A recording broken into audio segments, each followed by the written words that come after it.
Good morning students. Today we are discuss about the lesson History la third lesson Later Cholas and Pandyas.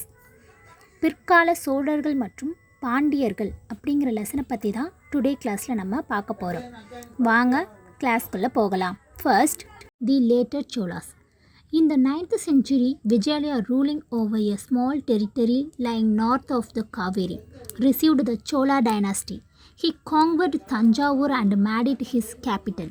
Later, Rajendra I and his successor ruled the emperor from Gangaikonda Cholapuram, the newly built capital. பிற்கால சோழ பேரரசர் விஜயாலய சோழன் தோற்றுவிச்சார். இவங்களுடைய தலைநகரம் Thanjavur.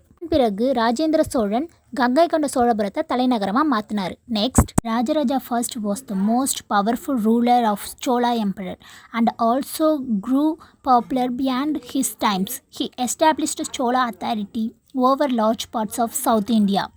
He built the famous Rajeswaram temple in Tanjavur. His son and successor Rajendra Chola first matched his father in his ability to expand the emperor. சோழர்களே புகழ்வாய்ந்த அரசரா ராஜராஜ சோழன் மற்றும் ராஜேந்திர சோழன் இருக்காங்க. இவங்க காலத்துல தான் சோழ பேரரசு விரிவடைந்தது. Next, decline of the Chola emperor. Chola பேரரசின் வீழ்ச்சி. Rajendra Chola's three successors were not capable rulers.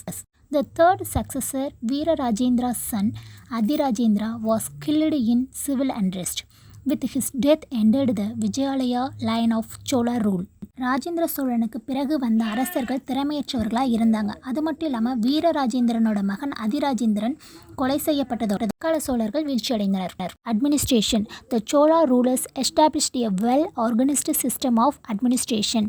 The emperor from administrative convenience was divided into provinces or mandalams. Each mandalams was subdivided into nados. Within each nados there were many kurams. The lowest unit was the gramam. Chola பேரரசு பல மண்டலங்களாகவும் மண்டலம் நாடுகளாகவும் பிரிக்கப்பட்டிருந்துச்சு. சிறிய அலகு கிராமம் ஆகும். Next, the later Pandyas. பிற்கால பாண்டியர்கள். Pandyas were one of the three ancient Tamil dynasties that ruled southern India since the 4th century BC, but intermittently. Korkai, associated with pearl fisheries, is believed to have been their early capital and port.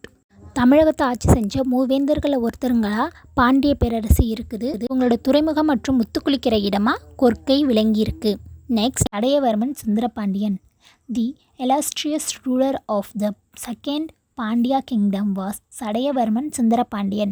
He brought the entire Tamil Nadu under his rule, which extended up to Nellore in Andhra. Pandya மன்னர்களையே புகழ்பெற்றவர் சடையவர்மன் சுந்தரபாண்டியன். ஆந்திராவில் இருக்க நெல்லூர் வரைக்கும் இவருடைய ஆட்சி பரப்பு விரிவடைந்து காணப்பட்டது.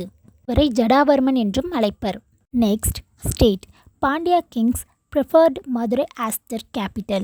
Madurai has been popularly venerated as Kudal. The kings are traditionally revered as Kudal Kon, Kudal Nagar Kavalan. The king claimed that he was ruling according to Manusastra. பாண்டியர்களோட தலைநகரமாக மதுரை விளங்குனுச்சு. மதுரையை கூடல் அப்படிங்கிற பெயர்லையும் அழைக்கலாம். பாண்டிய மன்னர்கள் மனுசாஸ்திரம் அப்படிங்கிற அடிப்படையில் ஆட்சி புரிந்தாங்க. Next, temples. Medieval Pandyas and later Pandyas did not build any new temples, but maintained the extant temple, enlarging them with the addition of gopras and mandabas. இடைக்கால பாண்டியர்கள் மற்றும் பிற்கால பாண்டியர்கள் புதிய கோவில்கள் எதையுமே கட்டலை, ஆனால் ஏற்கனவே இருந்த கோபுரங்கள் மற்றும் மண்டபங்களை பராமரித்தாங்க. ஓகே ஸ்டூடெண்ட்ஸ், டுடே கிளாஸில் நம்ம பிற்கால சோழர்கள் மற்றும் பாண்டியர்கள் பற்றியும் அவங்களுடைய ஆட்சி காலம் எப்படி இருந்துச்சுங்கிறத பற்றியும் அதில் இருந்த சிறந்த அரசர்கள் யார் யார் அப்படிங்கிறத பற்றியும் பார்த்துருக்கோம். தேங்க்யூ.